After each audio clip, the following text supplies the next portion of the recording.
Hi, welcome to ring for lakh.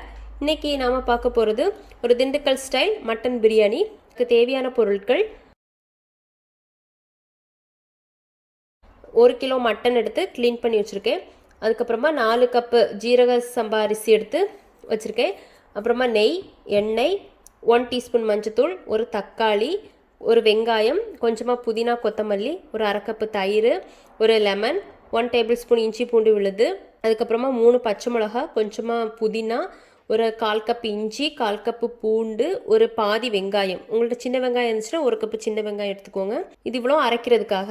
அதுக்கப்புறமா spices வந்து ஒரு 8 கிராம்பு, ஒரு 3 சின்ன பீஸ் பட்டை, 5 ஏலக்காய், ஒரு ஸ்டார் பூ, ஒரு 2 ஜாதி பத்திரி, இந்த மாதிரி ஒரு இந்த மாதிரி எடுத்துக்கோங்க, சின்ன பீஸாக ஒரு 2 ஜாதி பத்திரி.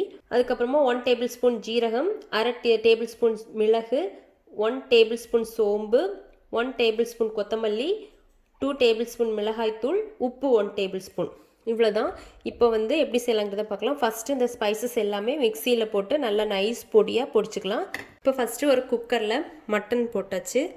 அதில் 1 டீஸ்பூன் மஞ்சத்தூள், 1 டேபிள் ஸ்பூன் இஞ்சி பூண்டு விழுது, அப்புறமா நம்ம இது பொடிச்சு வச்சோம்ல ஸ்பைசஸ், அதில் வந்து ஒரு 2 டேபிள் ஸ்பூன், கொஞ்சமாக புதினா, தேவையான அளவு கொஞ்சம் உப்பு, அப்புறமா ஒரு 2 கப்பு தண்ணி. இவ்வளோ ஊற்றி குக்கரை அடைச்சி வச்சு ஒரு 2 விசில் வச்சு இறக்கணும். அதுக்கு மட்டன் வெந்துட்டுருக்க டைமில் நம்ம வந்து அரிசி வந்து தண்ணி ஊற்றி ஊற வைக்கணும். ஊற வச்சுட்டு அதுக்கப்புறமா நம்ம எடுத்து வச்சுருக்கோம்ல அரைக்கிறதுக்காக வெங்காயம், புதினா, பச்சை மிளகு, இஞ்சி, பூண்டு இவ்வளோ மிக்சியில் போட்டு நல்லா நைஸாக அரைச்சி வைக்கணும். இப்போ அடுத்தது குக்கரில் ஒரு 3 டேபிள் ஸ்பூன் எண்ணெய் ஊற்றி வச்சு, அதுக்கப்புறமா அதில் ஒரு 1 டீஸ்பூன் சோம்பு பொரிஞ்சதுக்கப்புறமா ஒரு வெங்காயம் நல்லா கோல்டன் ப்ரௌன் ஆகிறது வரைக்கும் கொஞ்சம் வதக்கிக்கலாம். இப்போ இந்த மாதிரி வெங்காயம் நல்லா கோல்டன் ப்ரௌன் ஆகிடுச்சு. அதுக்கப்புறமா நம்ம அரைச்சி வச்சுருக்கிற வெங்காயம், பூண்டு, இஞ்சி, பச்சை மிளகா, புதினா இதோட பச்சை வாசனை போது வரைக்கும் நல்லா வதக்கிக்கலாம். இப்போ இதோட பச்சை வாசனையெல்லாம் போயிடுச்சு. அதுக்கப்புறமா நம்ம பொடிச்சு வச்சுருக்கிற மசாலா அதுவும் போட்டு அதையும் கொஞ்சம் நல்லா வதக்கிக்கலாம். இப்போ பொடியோட பச்சை ஸ்மெல் போயிடுச்சு. அதுக்கப்புறமா நம்ம வேக வச்ச மட்டனோட பீஸ் மாத்திரம் எடுத்து போட்டால் போதும். தண்ணி இப்போ ஊற்ற வேண்டாம். அது போட்டு இந்த மசாலாவோடு நல்லா மிக்ஸ் பண்ணிக்கலாம். இப்போ மட்டன் போட்டு கொஞ்சம் வதக்கியாச்சு.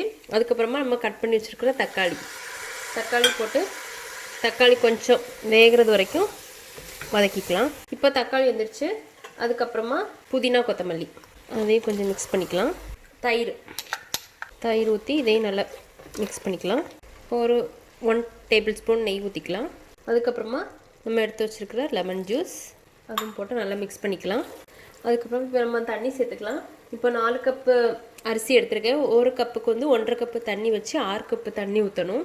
அதில் வந்து இப்போ நம்ம மட்டன் வேக வச்சோம்ல அந்த தண்ணி அதையும் சேர்த்து ஊற்றிக்கலாம். 6 கப்பு தண்ணி ஊற்றிக்கலாம். இப்போ 6 கப்பு தண்ணி ஊற்றிட்டு இந்த டைமில் உப்பெல்லாம் போதுமானு பார்த்துக்கோங்க.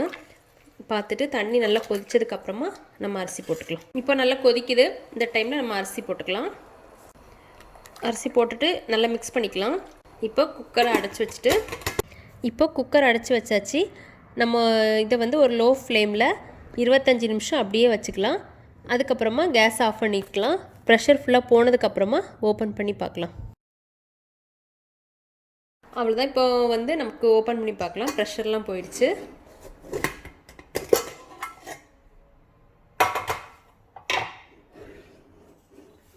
மிக்ஸ் பண்ணிக்கலாம்.